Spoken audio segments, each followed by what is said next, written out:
Bienvenidos a esta segunda charla de la nueva etapa de Ciencia en Pangea. Vamos a continuar un poco con el espíritu que os conté a los que vinisteis a la primera charla hace 4 semanas, que la idea es explicaros problemas que tenemos y explicaros cómo desde la ciencia, la investigación, intentamos aportar soluciones. Hoy vamos a tomar una de las soluciones que quedó una de las necesidades, uno de los problemas que quedaron planteados en la primera charla, que es la necesidad de disminuir las emisiones de CO2 con combustibles verdes, y bueno, un poco la idea de qué hueco tienen estos combustibles verdes en la transición hacia emisiones cero, qué posibilidades proporciona la investigación, en concreto la de nuestra ponente y su grupo, y bueno, y también un poco la crítica, porque los científicos debemos ser siempre críticos, si esto realmente va a solucionar un poco, un mucho, un nada o un todo. Nos quedaremos por la mitad, ¿no? Hoy tenemos a María Jesús Martínez, que es profesora de investigación del CSIC, fue la anterior directora y me engañó para ser yo el siguiente. Pero ¿qué se le va a hacer? Ya solo me queda mes y medio y me dedicaré con más tiempo a la divulgación que ganas tengo. Es bióloga, si no recuerdo mal, y bueno, pues ha hecho una carrera importante en el campo de la biotecnología, sobre todo con hongos y con enzimas fúngicas. No os cuento más, así no la quito más tiempo de los 35 minutos, porque ella va a meter bastante información sobre su trabajo, que es una de las posibles vías, no la única obviamente, una de las posibles vías para tener combustibles verdes. Pues muchas gracias, perdona, que me había traído la hoja para que no se me olvide dar las gracias a todas las sociedades que nos apoyan.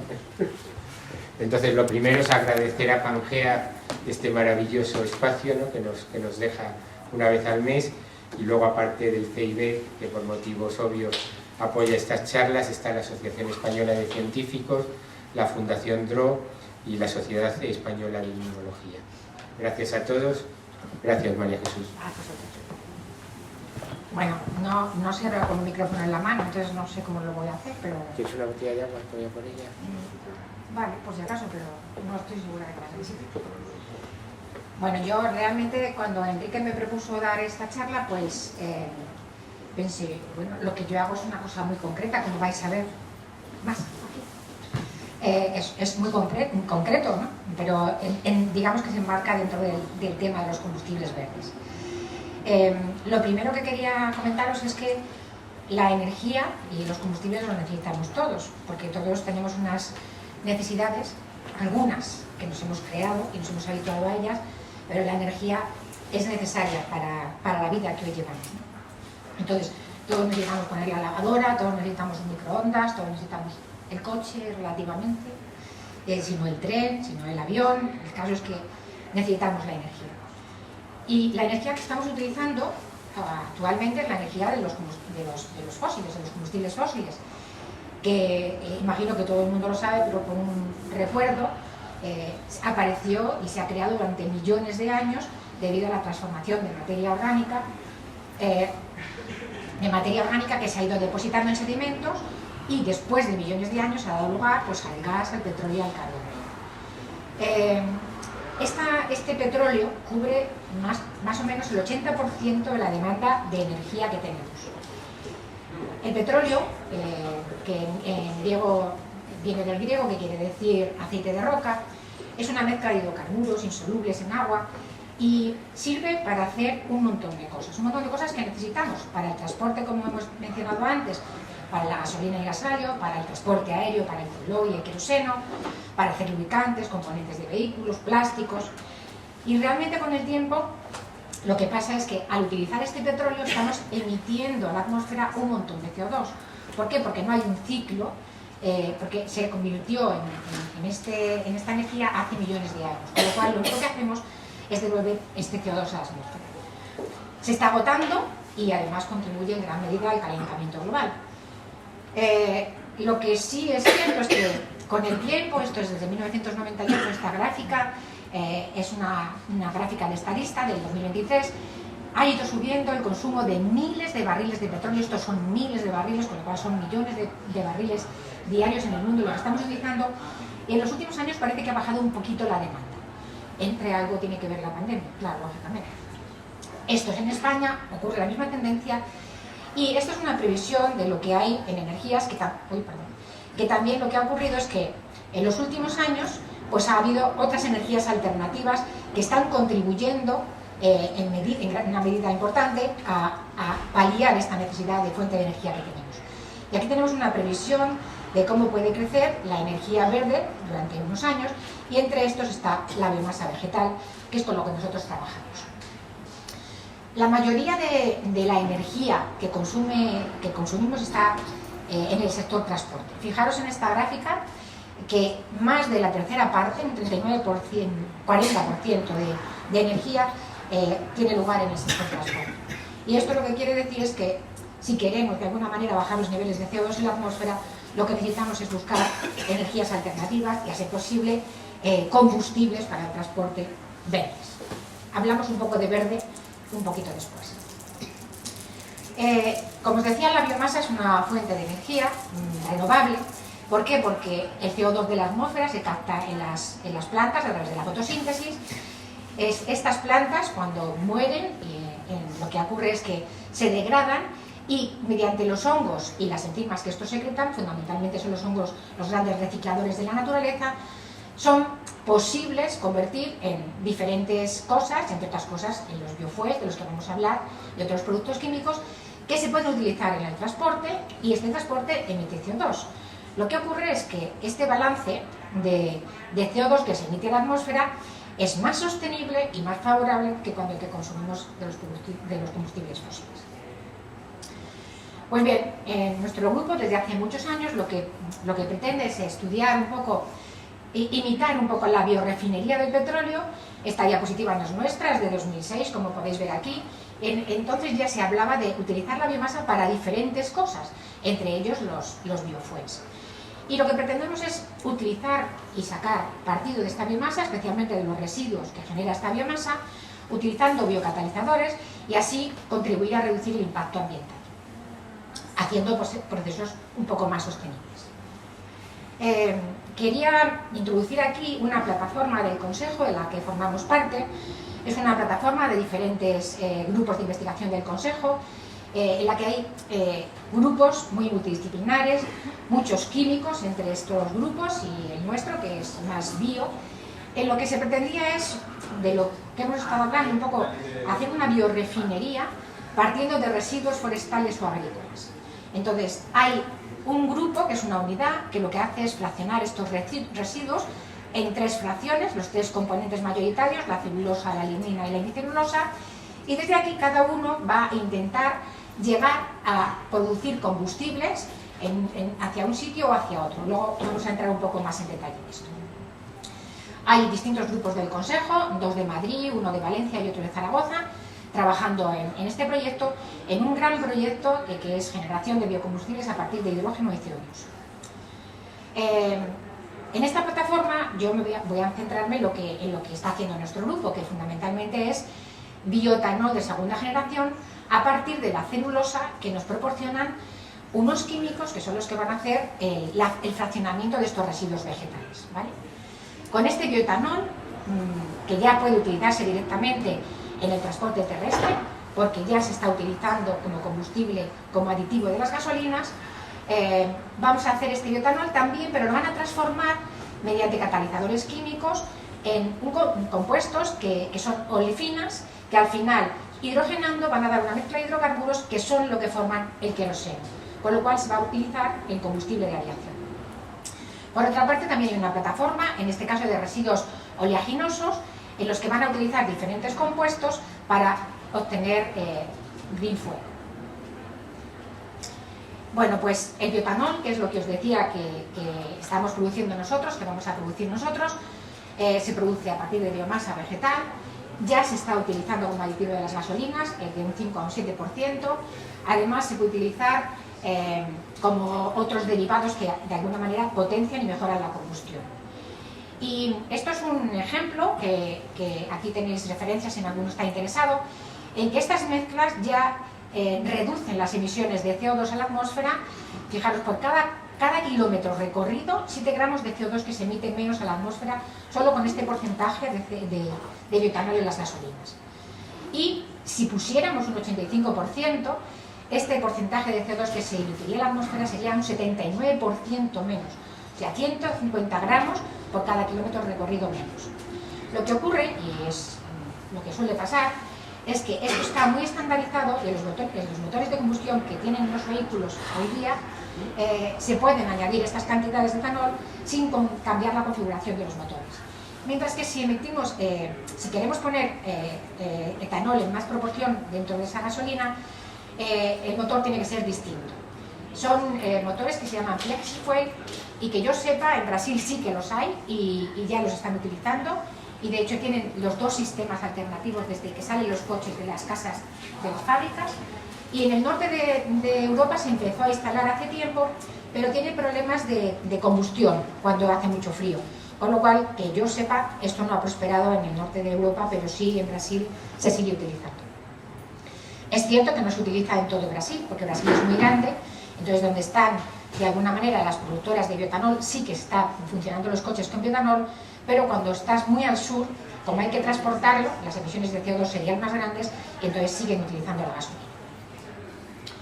Bueno, pues esto es cómo ha ido aumentando la producción de etanol en el mundo hasta el 2017, y esto es una previsión que llega hasta el 2030 en cómo se ve cómo el bioetanol llega un momento en que se va a mantener. El principal productor de etanol es Estados Unidos, el pionero de todos fue Brasil, y en verde está Europa y otros países que, como vemos, mantienen un porcentaje de producción de etanol. Lo que ocurre es que el bioetanol, no se ve muy bien porque está un poco corto de arriba, pero el bioetanol que se produce y que se comercializa generalmente es el de primera generación. Y este etanol de primera generación, lo que ocurre es que se produce a partir de sacarosa, de la remolacha, de la caña de azúcar y de los granos de almidón de los cereales.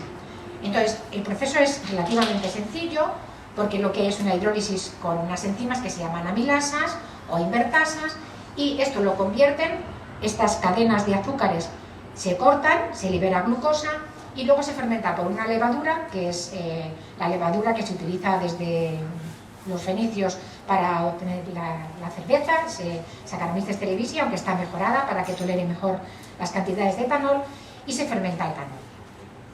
Lo que ocurrió que esto estaba muy estandarizado y teníamos una compañía en España pionera en este sentido en el mundo, porque era española pero estaba en Estados Unidos, en Europa, muy establecida en Francia, en Alemania, en España, estaba produciendo etanol, y lo que ocurrió fue que empezaron los problemas de que estos compuestos son materias alimenticias que están interfiriendo con la cadena de alimentación en muchos países, en donde los únicos recursos que tienen para poder sobrevivir pues son, por ejemplo, los granos para hacer maíz y tortillas de maíz y demás, ¿no? Entonces, aunque hubo una polémica importante de si había tierras que no se cultivaban y se podían cultivar, y que las tierras que ya se están cultivando se podían mejorar las producciones, surgió la alternativa de lo que llamamos etanol de segunda generación, que es el que procede de la lignocelulosa, de los residuos agrícolas, ¿no? El problema es que este proceso que está aquí planteado tiene una etapa clave, que es un pretratamiento, y luego ya va una hidrólisis enzimática y la fermentación por las levaduras. Este pretratamiento es clave porque, como os he comentado antes, en las paredes celulares de la planta hay tres compuestos mayoritarios: la celulosa, la hemicelulosa y la lignina. La celulosa son moléculas de glucosa unidas, son cadenas lineales de glucosa. La hemicelulosa, que está por aquí, son ya mezcla de pentosas y ramificaciones, y la lignina, que es la que está por aquí, es un heteropolímero aromático en el que ha estudiado mucho mi grupo durante mucho tiempo cómo se degradaba y para qué podía servir. Está protegiendo estas estructuras. Si pensamos en un tronco lo que tenemos por aquí es la lignina, está en la parte de fuera, y lo que protege es de la degradación a los polisacáridos que están dentro. Entonces tiene su misión en las plantas, tanto en las plantas herbáceas como en las coníferas, como en las plantas de madera blanda, como en las de madera dura. Entonces lo primero que hay que hacer es quitar la lignina, y eso se hace mediante el pretratamiento. El pretratamiento, en principio, consiste, esta es una diapositiva de una doctoranda que hizo la tesis y que ahora está trabajando en Estados Unidos muy bien establecida, y la utilizo mucho porque está muy bien. El pretratamiento lo que hace es separar los tres componentes de la pared celular, ¿vale? ¿Y qué pasa? Que estos tratamientos, pues en principio, nosotros trabajamos durante mucho tiempo en tratamientos biológicos y aunque los hongos son capaces de hacerlo, son procesos lentos. Y cuando se trata de implementar procesos industriales, es difícil de llevar a cabo. Pero los procesos que utilizan son físico-químicos, se utilizan reactivos químicos que separan, a veces los tres componentes no se pueden utilizar. Entonces, en esta plataforma de la que os he comentado antes, en la primera unidad, que es la de fraccionamiento, se quieren separar las tres fracciones. Y se va a utilizar un solvente verde, se llama verde porque procede de la celulosa y de la hemicelulosa. Lo que hace es que cuando se hidroliza enzimáticamente va a producir ácido legulínico y este se va a transformar en la galma-vareolactosa. De manera que entonces podemos decir que es un solvente verde porque viene de una fuente renovable. Entonces, no voy a hablar más de esto, sino que me voy a centrar en la hidrólisis enzimática, que es lo que nosotros hacemos. La hidrólisis enzimática, vamos a empezar a hablar de enzimas. Entonces, los hongos son, la mayoría de las enzimas que se comercializan son enzimas de hongos, ¿vale? Los hongos son biofactorías muy interesantes. Es verdad que a veces producen enfermedades de todo tipo, en plantas, en animales y en el hombre, pero también producen muchos compuestos beneficiosos y, como he mencionado antes, desde hace muchísimos años la levadura Saccharomyces cerevisiae ya se utilizaba pues para producir cerveza o para hacer pan o para la fermentación de los quesos, más recientemente para producir fármacos como la lovastatina para combatir el colesterol, o la penicilina, un antibiótico que todos conocemos y que necesitamos. Pues bien, hay unos hongos que son capaces de crecer sobre la madera, y aquí he traído, mejor pongo la diapo completa y ya os lo explico aquí. Hay unos hongos que crecen sobre la madera y no todos los hongos producen el mismo patrón de degradación. Unos, tengo que dejar el micro, unos producen este tipo de degradación y otros producen este tipo de degradación. Si lo veis, ¿vale? Estos dejan un material blanco, luego podéis acercaros para tocarlo y para ver lo que es. Esto es celulosa, prácticamente, ¿vale? Se ha quitado la lignina y queda la celulosa. Esto no pesa prácticamente nada, esto es un trozo de madera cogida del campo. Y este es el otro tipo de degradación, en lo que queda es la lignina y se ha degradado la celulosa. Entonces, lo que nosotros hacemos es intentar, al principio queríamos quitar la lignina con hongos y buscábamos este tipo de hongos. Esto no es que lo hayamos inventado nosotros, aquí tenéis un poco lo que os estaba enseñando. Este es el tipo de degradación de podredumbre blanca, ¿vale? Y este es el tipo de producción de podredumbre parda. Y esto no lo inventamos nosotros, os decía, porque todo esto empezó hace muchos años en el sur de Chile, porque teníamos en el grupo un chileno y fueron a aislar hongos y levaduras, porque este fenómeno se da de manera natural allí. La temperatura siempre es constante, hay mucha humedad, y entonces veis aquí que esto que queda aquí, que es la podredumbre de este tipo, son capaces de comerlo los animales. Entonces, lo que nosotros queríamos era intentar reproducir en el laboratorio estos fenómenos. Para eso, lo que hacemos es aislar los hongos, los aislamos, los crecemos en cultivo, los sembramos en fermentación en estado sólido, como podéis tener aquí, veis, esto es paja de trigo que está crecida con el hongo, o los ponemos en cultivos líquidos, como este de aquí, ¿vale? Y acabamos por ponerlo en un fermentador para intentar producir las enzimas que secretan estos hongos. Esto que veis aquí es el hongo que ya ha crecido en un cultivo y veis que hay un líquido. Lo que hacemos es separar el hongo del líquido y estudiamos las proteínas que están secretadas ahí. Pues bien, si tenemos celulosa, lo que queremos es unas enzimas que degraden la celulosa. Y estas enzimas se denominan celulasas, ¿vale? Pero las celulasas no es una proteína, las celulasas son varias proteínas. Tenemos aquí un esquema de lo que podría ser la glucosa. Son la glucosa que da cadenas lineales y da lugar a zonas más cristalinas y más amorfas que se pueden degradar por diferentes enzimas. Tenemos unas enzimas que actúan desde los extremos, como estas, que se llaman celohidrolasas. Tenemos otras enzimas que actúan por la cadena del medio, que son las endoglucanasas. En todos los casos se forman unos oligómeros, diferentes moléculas de glucosa unidas.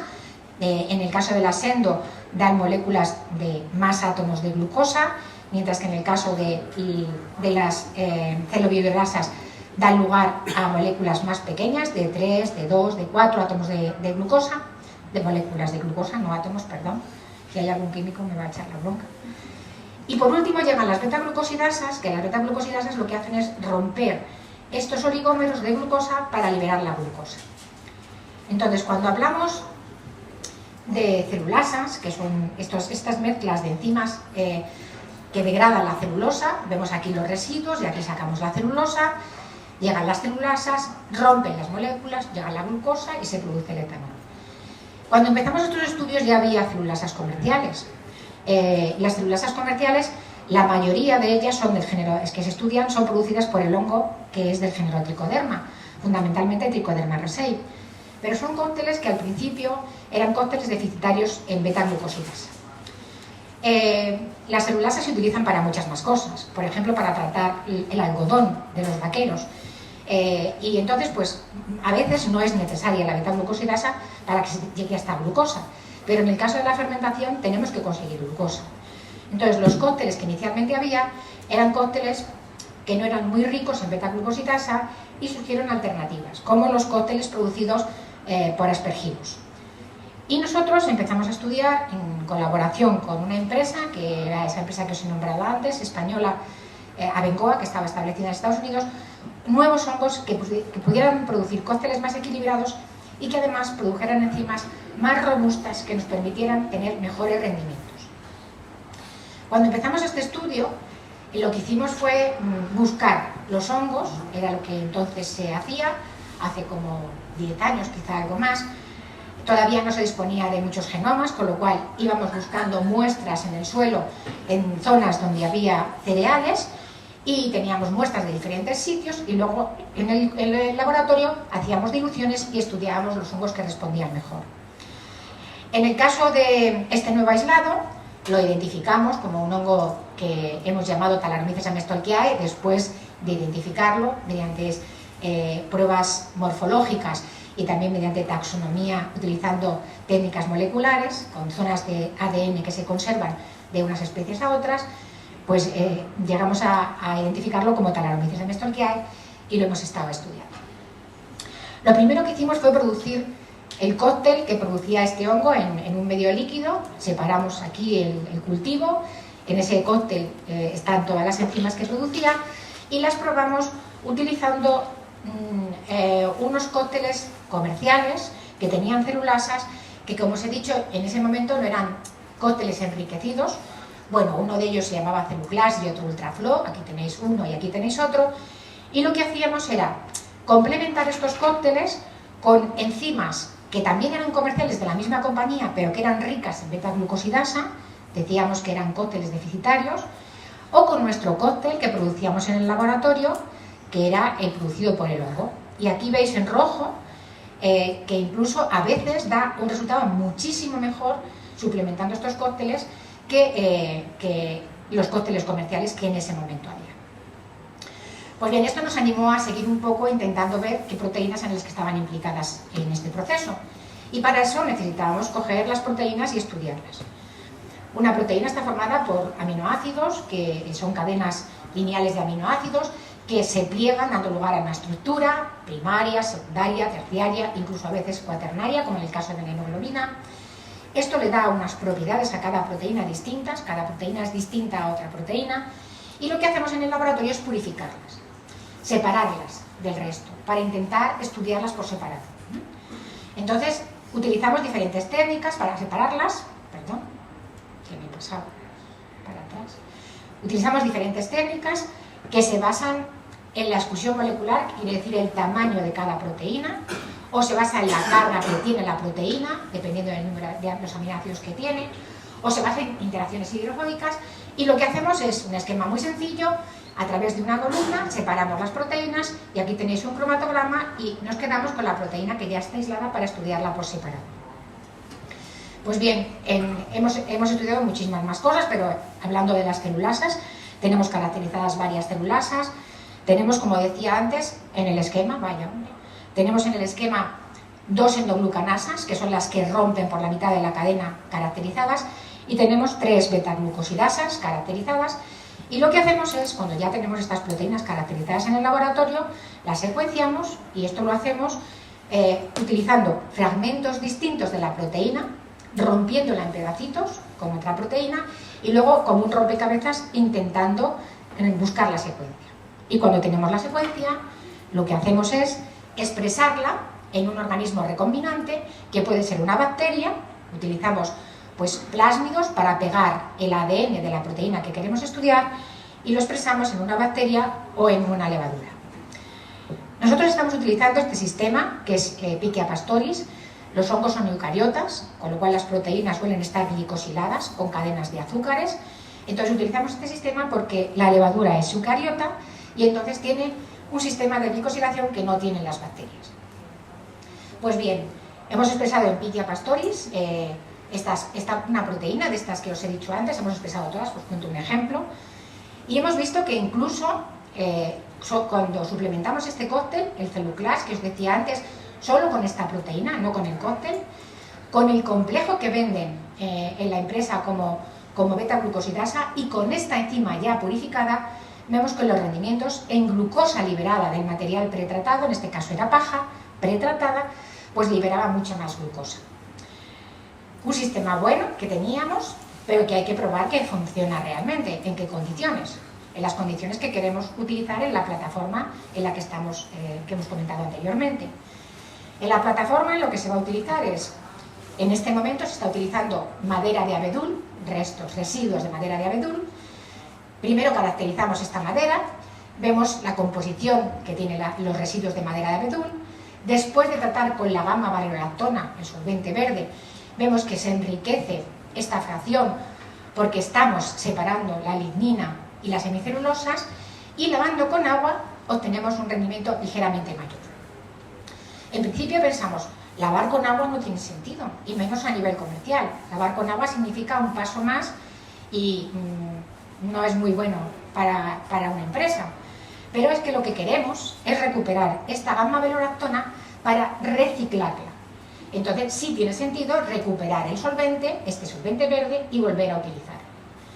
Pues bien, cuando hemos probado la enzima de Talaromyces para sacarificar, es decir, para liberar glucosa de este material tratado ya con el solvente verde, lo que vemos es que un complejo de novo que han creado, que han obtenido, mejorado, suplementado con más beta-glucosidasas, el que tenemos que produce Talaromyces, el hongo que estamos estudiando, es bastante mejor. Y decimos, ¡guau! Tenemos una bomba. Sí, tenemos una bomba. ¿Por qué? ¿Vale?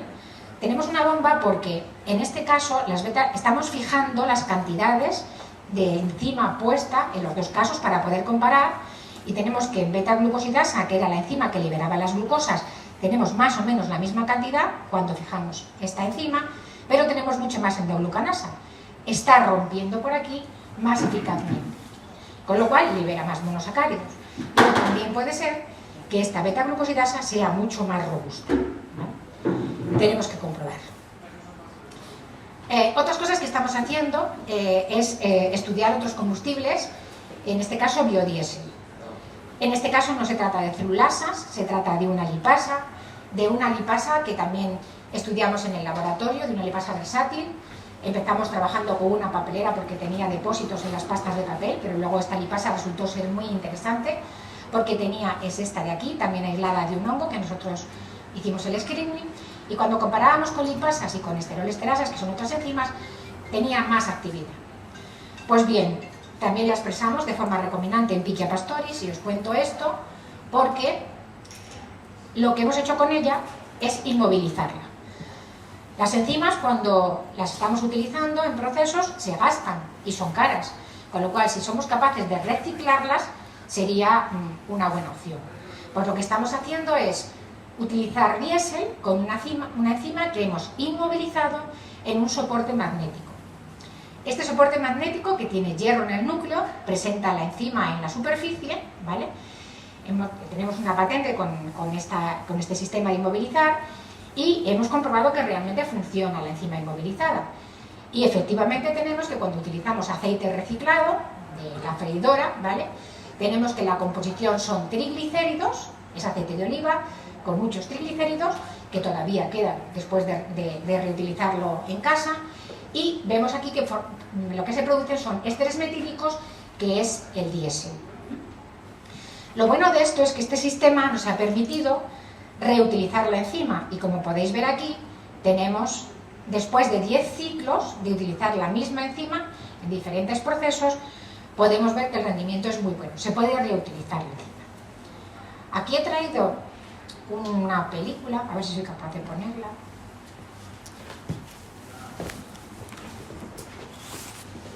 A ver. Me tienes que hallar, por aquí no se ve la flechita. Sí, es que creo que solo funciona con la... Ah. Entonces ahí podemos ver en esa película lo que yo os comentaba y que estaba reflejado en la diapositiva anterior, que cuando tenemos, si somos capaces de... Sí, estoy dando, pero no funciona. Bueno, si no me voy a la diapositiva anterior y se lo enseño con la guía. Era una demostración de que como el núcleo es magnético, pues lo que hacemos al poner un imán es separar las partículas. No te preocupes, Begoña, ponemos, si no... Sí, pero es que me da rabia. Ponemos la diapo anterior. Es como si andara, pero no andara. Bueno, pongo la anterior, que está en la foto, menos mal. La foto esta, la película, lo que quería decir era esto de aquí, ¿va? Tenéis aquí la mezcla de enzimas que están inmovilizadas, como tienen hierro, es muy marrón oscuro, ¿vale? Están haciendo la reacción, y cuando termina la reacción, con un imán, somos capaces, y podéis ver aquí todas las enzimas en la pared de este bote, y aquí tenéis el glicerol que produce, que es un subproducto de la reacción, que es un glicerol muchísimo más limpio que el que se produce en la síntesis química del biodiesel. Pues bien, todo esto lo hacemos en el laboratorio a pequeña escala y puede parecer muy interesante, pero hay que pasar a una escala mayor para poder utilizar esto. Y lo estamos haciendo. Gracias a la plataforma tenemos financiación para hacer una planta de etanol, y aquí tenemos las primeras pruebas que hemos hecho, primero en matraces. Este fermentador ya lo tenemos en el CIB, es un fermentador pequeño de 3,6 litros, donde estamos poniendo este material de la celulosa que viene de residuos. Como veis es muy oscuro porque tiene restos de lignina y celulosa. Ya lo estamos tratando con enzimas, ya estamos viendo que esto se convierte en se convierte en glucosa, y esta glucosa se puede fermentar por las levaduras. La idea en esta planta piloto es llevar a cabo el escalado a 150 litros. Tenemos financiación para hacerlo. Esto no va a ser ciencia ficción, esto a finales de este año probablemente, o a primeros del 24 lo tengamos en el CIB. Es un fermentador de 150 litros que está en proceso de compra, ya se ha licitado, sabéis que la administración requiere ese tipo de cosas, con lo cual ya ha salido a concurso y ya estamos en la fase de evaluación. Y este va a ser el esquema de la planta piloto que vamos a tener en el CIB. Un reactor de 150 litros con una capacidad hasta de 100 litros, otro para hacer la fermentación y uno para destilar el etanol, porque al final hay que destilar, la glucosa tiene que ser fermentada y el etanol tiene que ser destilado para de alguna manera poder utilizarlo. Nuestro compromiso en esta plataforma es obtener 500 litros de etanol en 2024, con lo cual no queda tanto para poder hacerlo. Por eso estamos optimizando a pequeña escala lo que podamos hacer, aunque luego los cambios de escala nunca son lineales y hay que improvisar. Como os decía, nuestro papel fundamental es obtener etanol que podemos utilizar en el transporte terrestre, ya lo he mencionado antes, pero en esta plataforma lo que se pretende es transformar este etanol con diferentes catalizadores químicos en alcohol para aviación, ¿vale? En queroseno. Este etanol que también vamos a producir lo vamos a pasar a otros compañeros que están en Valencia, que lo que van a hacer es una reformulación a hidrógeno, y este hidrógeno lo quieren convertir en un fuel que sea verde. En principio, esto es lo que quería contaros. Lo que quería contaros es que realmente yo pienso que sí es posible. Después de esto tendréis que opinar vosotros si lo veis posible, no a corto plazo, sino a medio plazo, que realmente esto no sería posible sin todos los compañeros que han participado. Estos son los que estaban hace unos meses, ahora somos más, y ha habido gente que no está aquí, pero estaban sus fotos puestas, y que sin ellos este trabajo no hubiera sido posible ni sería posible, y que gracias a eso y a la financiación que tenemos, especialmente a esta plataforma, dentro de la plataforma de energía del Consejo, a la plataforma de Biorefina, pues creemos que podremos conseguirlo.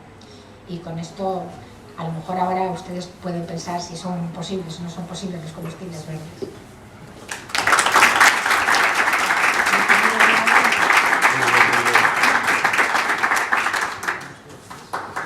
Estupendo, María Jesús.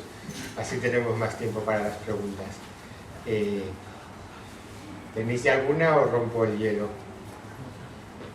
¿Se ha hecho algún estudio de cuánta biomasa vegetal es accesible? Porque claro, ese puede ser el paso limitante, ¿no? Eso nos lo hemos planteado con la unidad de fraccionamiento de la celulosa, que es del Instituto de Catálisis de aquí. Nos hemos planteado que creemos que es posible, pero esta planta yo voy a construir, el CIB va a construir la planta del etanol, pero el resto de los otros centros del Consejo van a construir sus respectivas plantas. Entonces, los del ICP, del Instituto de Catálisis y Petroquímica, van a construir una planta de fraccionamiento de la celulosa para tener cantidades importantes, porque ellos me tienen que pasar a mí la celulosa en cantidades importantes. Los de Valencia tienen que, de alguna manera, construir su planta de gasificación, porque ellos van a utilizar la lignina para gasificar. Los de Zaragoza van a hacer pilas de combustible. Entonces, en principio, cada uno tiene que hacer sus plantas. En concreto, en el caso de la biorefinería, de la unidad de fraccionamiento, lo que nos planteamos es que no podemos conformarnos con paja de cereales, que es con lo que nosotros hemos trabajado durante muchísimos años, porque los cultivos de cereales son estacionales. Entonces tendríamos paja de cereales desde el mes de agosto hasta el mes de octubre, quizás. Pero luego tenemos residuos de podas. En España hay muchas podas. Y más que debiera haber. Y más que debiera haber. Y entonces podemos utilizar también residuos de poda. Por eso también se ha empezado a trabajar con madera y no se ha empezado directamente con paja.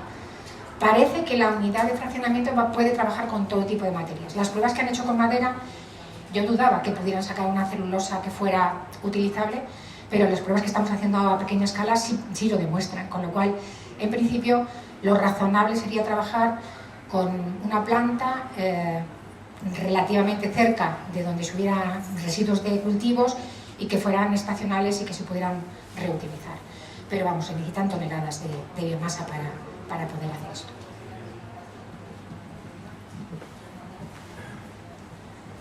Hola, ya veo que en el laboratorio es perfectamente posible llegar a elaborar combustibles verdes, lo cual me parece muy meritorio, de verdad, ¿no? Me parece alucinante. Pero al final la limitación siempre está en el tema de los residuos. O sea, yo cuando dicen residuos forestales y residuos agrícolas me echo a temblar. Hace cosa de un mes leí una noticia de que en los Montes Universales, en la cabecera del Tajo, se estaban talando pinares en una zona que además está protegida para fabricar pellet, cuya demanda ha aumentado muchísimo, ha duplicado su precio. Lo mismo puede pasar con esto. O sea, no es una pregunta, es simplemente una reflexión. Si para fabricar combustibles verdes en laboratorios o en plantas industriales tenemos que talar bosques, pues estamos apañados, ¿no? A mí eso me parece un disparate también.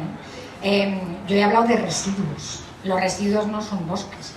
De hecho, en principio, hablamos de residuos de podas, ¿vale? De podas de árboles, por ejemplo, de los olivos, cuando hay que podar, y de otros árboles que de alguna manera hay que mantener. Entonces, hay mucha industria también que trabaja para hacer zumos y para hacer otras cosas que también generan residuos. Entonces, esto en principio, cualquier cosa que tuviera celulosa, lignina y hemicelulosa se podría utilizar en la planta, ¿vale? Pero la idea es residuos. Estoy de acuerdo que lo otro es un disparate.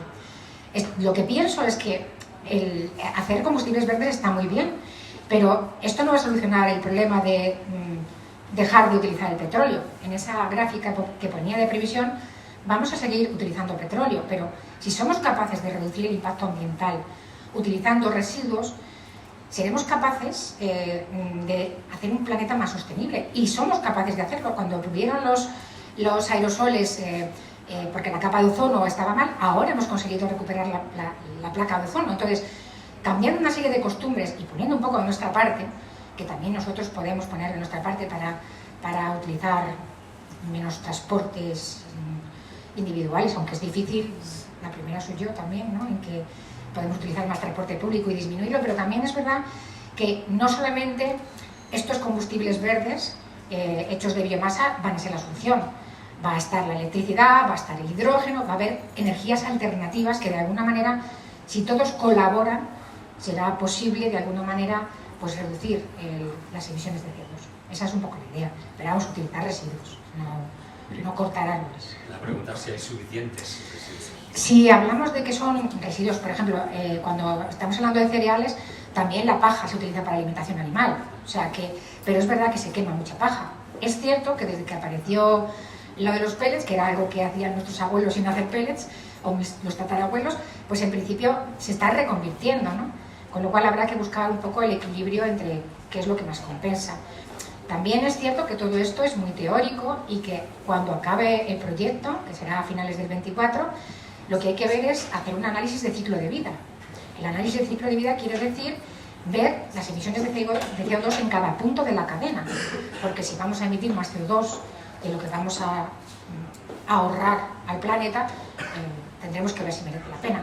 A nivel de laboratorio, como dices, pues sí, y ya lo estamos haciendo. De hecho, hay una serie de patentes del Consejo, que por eso se ha buscado estos grupos para que hagan esas transformaciones, que ya lo han demostrado y que ya lo están haciendo a nivel de laboratorio.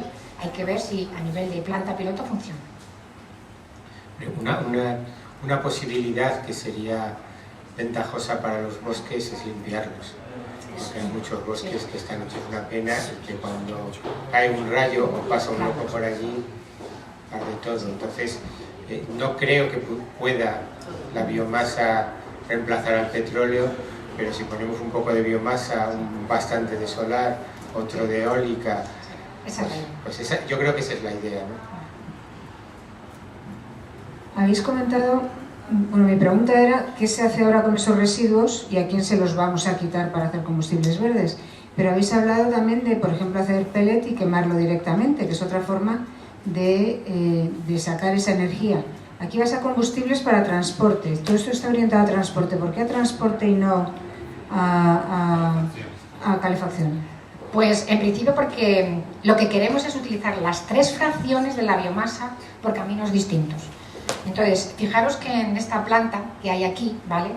Tenemos por una parte la unidad de celulosa, o sea, la unidad de fraccionamiento va a hacer celulosa, lignina y hemicelulosa. Vamos a tener las tres fracciones para valorizar las tres fracciones independientemente, ¿vale?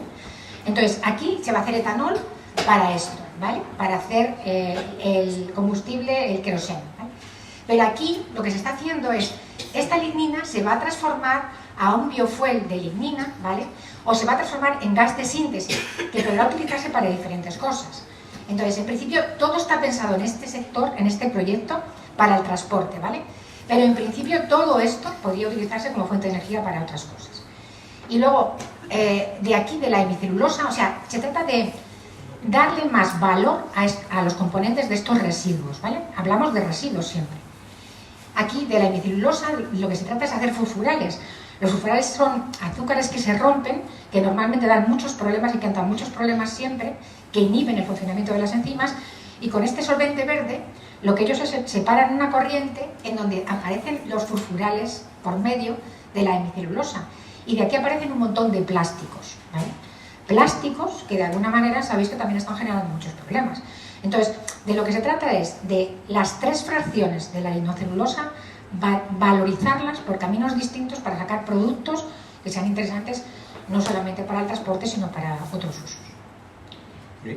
Si puedo. ¿Y qué se hacía antes con los residuos? Quemarlos muchas veces, Marta. En los campos tú ves montones de veces los residuos quemándolos, ¿vale?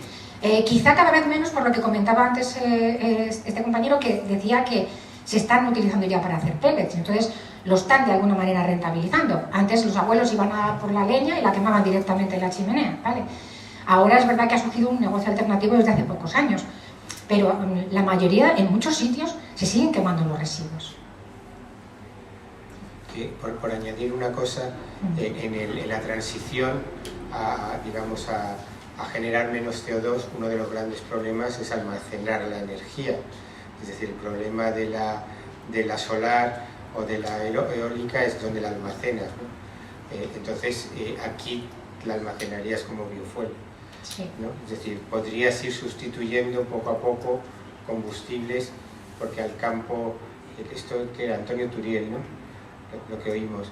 Antonio Turiel explica que es muy difícil pues, mover, por ejemplo, todos los barcos que se están moviendo por el mundo sin algo que esté almacenado como un gasoil. De hecho, en los puertos hay unos tanques inmensos de depósitos que tienen las grandes petroleras por ahí, tienen que estar... Los aviones eléctricos grandes tampoco va a ser fácil.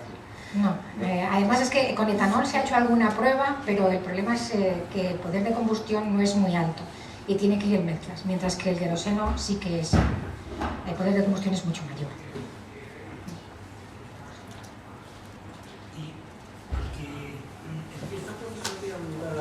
Espera que no se graba. Según veo ahí en el diagrama, algunos de los resultados pueden ser componentes de hidrógeno, ¿no? ¿Sí? Que sería realmente lo más limpio, o amalgamado luego con alguna sustancia que se pudiera transportar de forma líquida o algo así, que luego se pudiera descomponer otra vez en intestino o en el... Efectivamente. Entonces ahí no habría carbón y además no habría que quemarlo, que es uno de los problemas de cualquier combustible, claro, sea fósil o sea en este sí, caso que venga de productos naturales, pues también tiene sus limitaciones. Todo tiene ventajas e inconvenientes. Yo como biólogo durante muchísimos años hemos intentado hacer en el grupo de investigación, ya que hay gente del grupo que ha buscado enzimas para degradar la lignina durante un montón de años, porque lo que intentábamos hacer era degradar esta lignina en vez de con un solvente verde, ¿vale? Utilizarlo con enzimas, de manera que fuera toda una biorefinería con biocatalizadores. Lo que pasa es que los hongos lo hacen, pero son lentos haciéndolo, y entonces a la hora de comercializarlo es complicado porque las empresas siempre buscan el rendimiento, ¿no? El problema de hacer hidrógeno, que aquí del etanol que nosotros vamos a sacar, una parte va a ir a reformularse a hidrógeno, es que se hace con catalizadores químicos. Entonces los catalizadores químicos, pues paladio, zinc y otros, pues ya metemos compuestos que medioambientalmente tampoco que sean muy buenos. Pero bueno, como todos hay que balancearlo, lo que hay que ver es si los beneficios son mejores que lo que podemos perjudicar en el proceso. Entonces, cuando acabemos el proceso, yo he preguntado a la persona que va a llevar esta parte, porque sabía que de hidrógeno me va a caer alguna pregunta, pero no me ha contestado. Entonces, la reformulación en principio es un proceso relativamente fácil, pero lleva catalizadores químicos. Entonces, si fuéramos capaces de encontrar otro tipo de catalizadores, de momento, en esta plataforma, son todo químicos y menos nosotros. Pero el que ya se utilice un solvente que venga de la biomasa es lo que le da también un carácter de sostenible, porque aparece la palabra reciclable. Entonces viene de la biomasa y entramos en el balance de CO2, que es menos negativo para la atmósfera.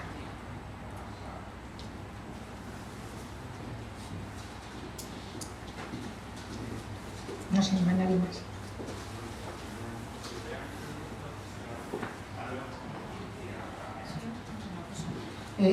¿Esto consume muchos recursos de agua durante las fermentaciones y todo esto o no? No. Y luego además lo vamos a utilizar todo. De hecho, la fermentación en sólidos que estamos poniendo, esta de aquí, ¿vale? Esta de aquí, que es un fermentador pequeño, resulta que estamos trabajando, en este caso es un 16% o un 15% en sólidos, ¿vale? Pero es una masa prácticamente espesa en la que el agua está embebida. Entonces no se consume mucha agua en el proceso. Y la idea de todas maneras es reciclar absolutamente todo, porque como se supone que esta celulosa tiene poca contaminación con lignina. De hecho, en lo que tenemos en esta gráfica que teníamos aquí, creo que era en esta última. A ver, ¿dónde estás? ¿Dónde estabas? ¿La anterior? La cantidad de lignina que hay, no sé dónde está. Bueno, la cantidad de lignina que queda en el tratamiento sí ya sé dónde está. Sí, la has pasado. Sí, exacto. Esta, ¿vale? Lo que tenemos aquí es que la cantidad de lignina inicial es de un 26% y lo que queda al final es un 6,7%. Entonces, digamos que esta cantidad de lignina y esta cantidad de hemicelulosa, en este caso de silosa, que es mayoritaria, lo que tenemos es que nos deja mucha cantidad de glucosa. Entonces, aunque no es una glucosa limpia, creemos que va a poder utilizarse junto con la proteína, que es la levadura, para alimentación animal. Eso no está recogido en el proyecto, pero es algo que haremos cuando tengamos el fermentador grande para probar si realmente de aquí se pueden hacer pellets que de alguna manera puedan reutilizarse para alimentación animal. Y eso Abengoa lo hacía con etanol de primera generación, cuando se utilizaba el grano de almidón y la remolacha y la caña, y pensamos que de esta celulosa también podrán utilizarse eso, y de una manera pues sería todavía un proceso más sostenible si de alguna manera rentabilizamos ese subproducto que podamos tener en la producción de etanol. ¿Qué utilizan en Brasil? Caña, residuos de caña. Residuos de caña.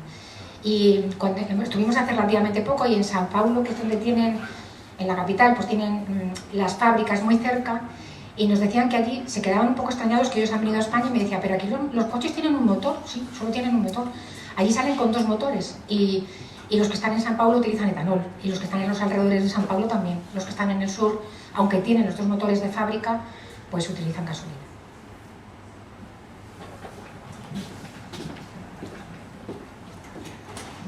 Ese porcentaje que aparece ahí de glucosa es el del total de glucosa del producto del que vosotros partís, de esos residuos. Prácticamente, en más del 90%. O sea que al final queda un residuo en el que queda únicamente un 10% de glucosa. Y ese es el que pretendéis reutilizar. No, la glucosa pretendemos que se convierta toda en etanol. Pero me refiero como al final, Sí. Al final no es un 100%, Es que pero el residuo que queda es el que se podría reutilizar como piensos para el ganado. Sí, pero nuestra idea no es que quede glucosa. Nuestra idea es Ya. optimizar este proceso para utilizar toda la glucosa etanol. Lo que va a quedar es mucha levadura. Va a quedar un poquito de celulosa, de hemicelulosa, un poquito de lignina y mucha levadura, ¿vale? La levadura es proteína. Entonces, con lo poco que haya en toda la levadura, pensamos que se podrían hacer pellets que pudieran servir para alimentación. Esa es la idea. La glucosa queríamos gastarla toda en etanol, si es posible. En este esquema que has puesto de utilización de las distintas fracciones que proceden de la lignocelulosa, la lignina, no me acuerdo muy bien a qué va, pero ¿dónde están aquí las enzimas ligninolíticas que hemos estudiado durante tanto tiempo, María Jesús? No están. Por Dios, no están. No están. Vale. Es un poco mi frustración, lo que comentaba antes Susana y también contigo. Empezamos a estudiar todo esto hace un montón de años porque queríamos un proceso bio. De hecho, cuando empezamos a estudiar todos estos hongos, ¿vale? La idea es ver qué enzimas tenían para poder utilizarlas. Lo cierto es que conseguimos producir etanol, pero después de 3 semanas de tratamiento. Cuando tú te planteas hacer un proceso con toneladas de material durante 3 semanas, tienes que pensar en tanques para que no se contaminen y realmente no es muy viable. Entonces, todo ese trabajo de tantos años ha dado sus frutos, porque ahora esas enzimas se están utilizando para otras cosas. Entre otras cosas para derivados de plásticos, plastificados y cosas por el estilo, ¿no? Pero en principio pues nuestro trabajo sirvió para que esas enzimas ya se conozcan lo que hacen, y además de esas cosas hacen otras cosas, pero para hacer etanol, para tratamiento. Digo a lo que transformáis la lignina, no sé en el Gasificación, sistema no. gasificación, sí. No se funcionaliza, por ejemplo, con enzimas ligninolíticas para algo, ¿no? De momento no. Este es un proyecto que surgió cuando el Consejo juntó solamente a personal del Consejo, un poco, en un momento determinado el Consejo piensa en hacer estas plataformas diciendo el Consejo tiene esta tecnología, ¿vale? Entonces no se cuenta con otra gente, como el CIEMAG, por ejemplo, que lleva muchísimos años trabajando en estos temas relacionados, o otra gente, ¿vale? Y se puede funcionalizar, claro que sí, ellos están abiertos a hacer cualquier tipo de cosas, pero fuera de la plataforma en proyectos alternativos. O sea, que claro que se pueden hacer cosas.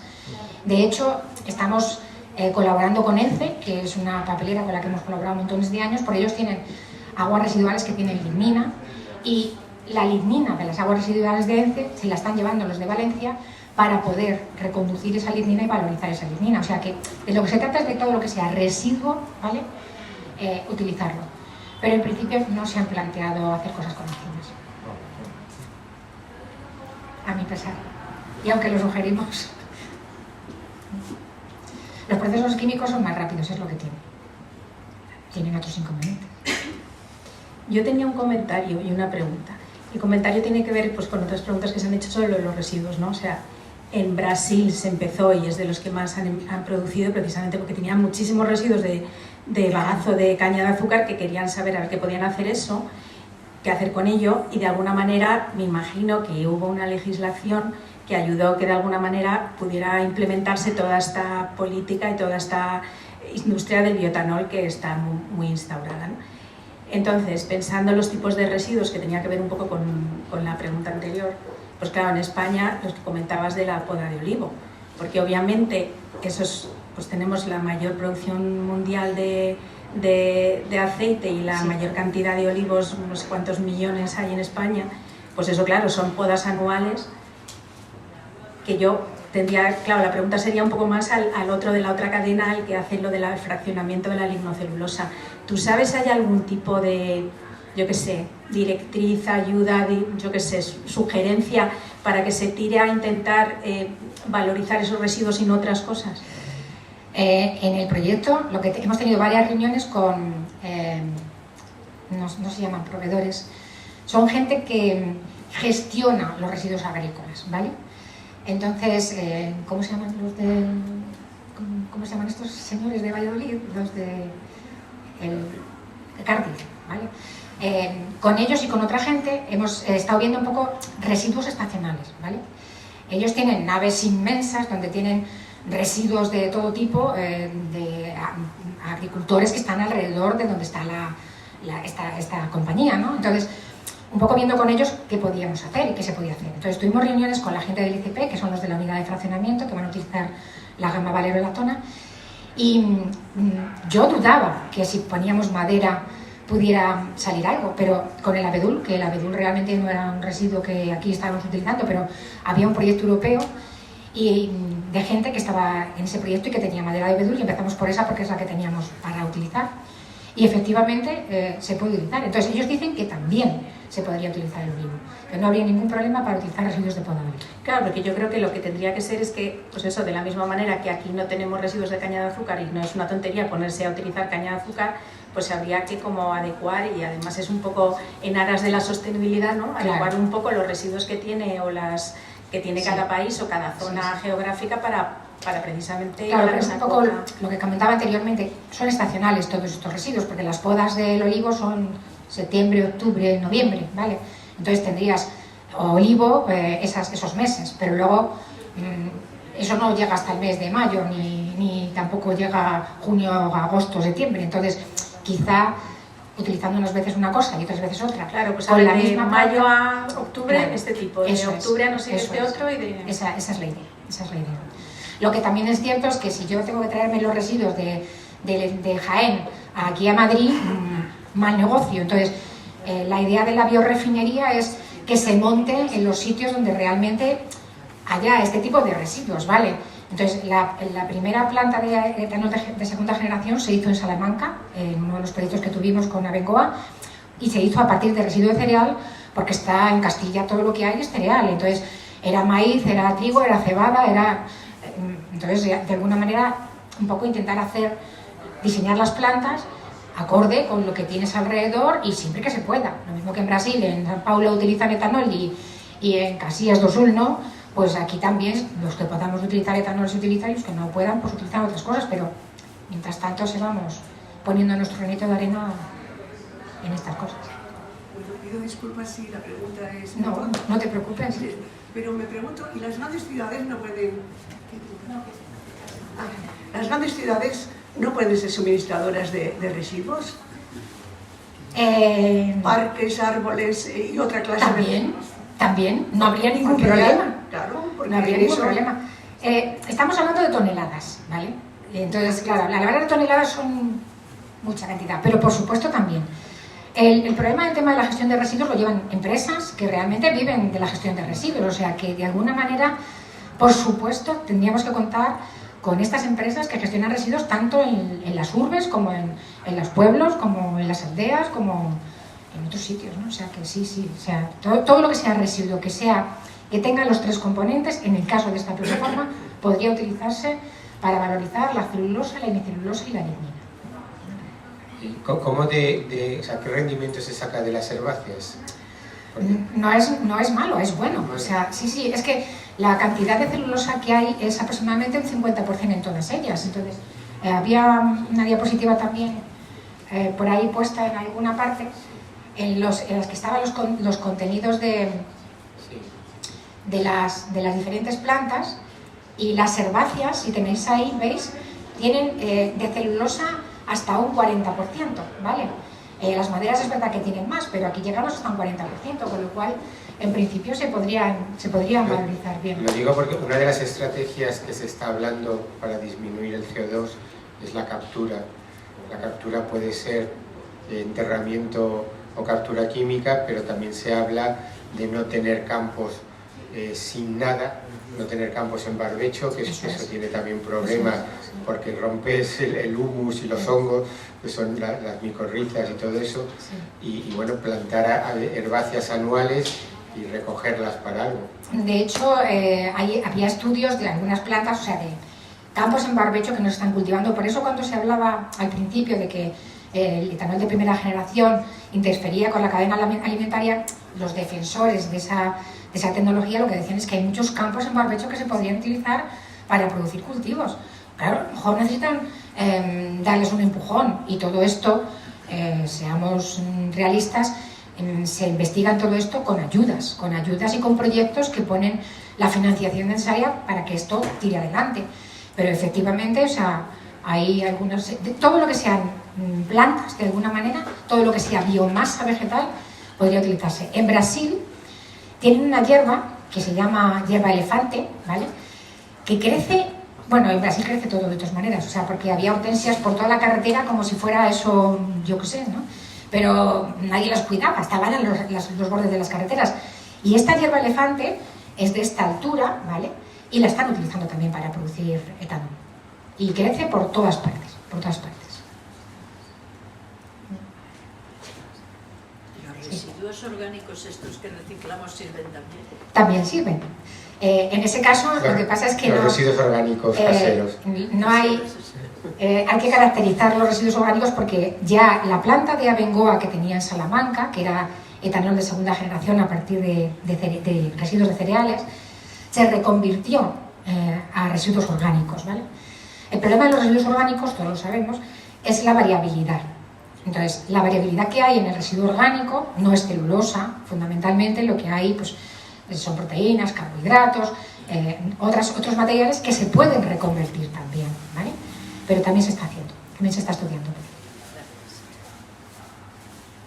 Me ocurre a mí, si todas las bodegas no participan de la uva.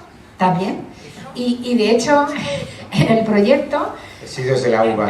Hay el residuo de la uva, de las vides, lo mismo, es lignocelulosa, incluso la pipa de las uvas después es un residuo que también se puede utilizar. Y la aceituna. También los huesos de aceituna, o sea, todo material lignocelulósico, porque hay empresas, lo que comentaba antes, empresas que están utilizando para hacer aceituna sin hueso por los huesos de aceituna. Empresas que están haciendo vino, pues todos los residuos de las... Los sarmientos, sí. Los sarmientos y los residuos, que no me acuerdo cómo le llaman, pero bueno, sí, todo lo que sean residuos lignocelulósicos. Sí, yo antes he preguntado qué se hacía con todos estos residuos. También estoy pensando en los residuos de las autopistas que las están limpiando continuamente. ¿De verdad se quema todo esto? ¿Se quema lo de la uva? ¿Se quema lo de las autopistas? ¿Se quema la paja se quema tanto. O sea, es que ya solo no quemarlo ya estaríamos ganando un montón. Pero si no lo quemas, tienes el problema de que puede haber incendios forestales. ¿Pero qué se hace con todo? Lo queman, sí, yo, vamos, de hecho, nosotros tenemos una casita en un pueblo que está a 200 kilómetros de Madrid y puedes quemar en determinada época, ¿vale? Porque si no hay peligro de incendio. Entonces tienes que quemar, no me acuerdo en qué meses es, pero en invierno. Y se está quemando pues porque si no tienes riesgo de que realmente puedas tener un incendio. Ellos tienen campos de cereales y recortan el cereal, o tienen manzanos, o tienen cerezos, o tienen frutales, y tienen que cortar y podar, y esos residuos o se los llevan a casa para quemar en la estufa, ¿vale? O los queman, porque a veces no les compensa, les vale más. Y sí lo queman. No digo que las toneladas que se necesiten para producir etanol, pero se está quemando. Pero sería posible poner contenedores igual que se ponen contenedores para otros residuos, en vez de quemarlo. A nivel industrial es muy difícil. Sí. Por ejemplo, pensando en nuestra tierra, la que tenemos, que está fuera del pueblo, como a 6 kilómetros, cuando mi marido poda, pues los residuos los deja ahí y lo que hace es meterlos en el coche para quemarlos en la estufa, ¿vale? Pero claro, tenemos unos poquitos manzanos. Cuando se tienen muchos manzanos y tienes que coger toda la madera que tú cortas para llevarla, aunque estoy pensando una cosa, cuando estuvo el fenómeno de Filomena que tuvimos, se cayeron un montón de árboles, ¿vale? Y ahí hubo un disparate de árboles que se cayeron, ¿no? Y los que no se cayeron tuvieron que ir al ayuntamiento a tirarlos. Bueno, pues ahí, y un poco volvemos a las astillas y los pellets, ¿vale? Lo que se contrató es una empresa de gestión de residuos que vino a quitar los árboles de casa, tenemos un jardín con árboles, y se trajeron la máquina para hacer los pellets directamente. O sea, que los árboles que ellos cortaban, directamente ellos los reciclaban y los reconvertían. O sea, que todo esto detrás tiene un negocio importante. Pero poner un contenedor para madera, yo no sé, si ahora tenemos ya para papel, para orgánica, para Sería tener... irnos acostumbrando, Sí. no sé. Sí, tendrían que ser muy grandes para poner estas cantidades. Sí. ¿Alguna pregunta más? A lo mejor podéis pasar a ver los hongos. Sí, por supuesto. Vale. Mientras Muchas os gracias. cuento.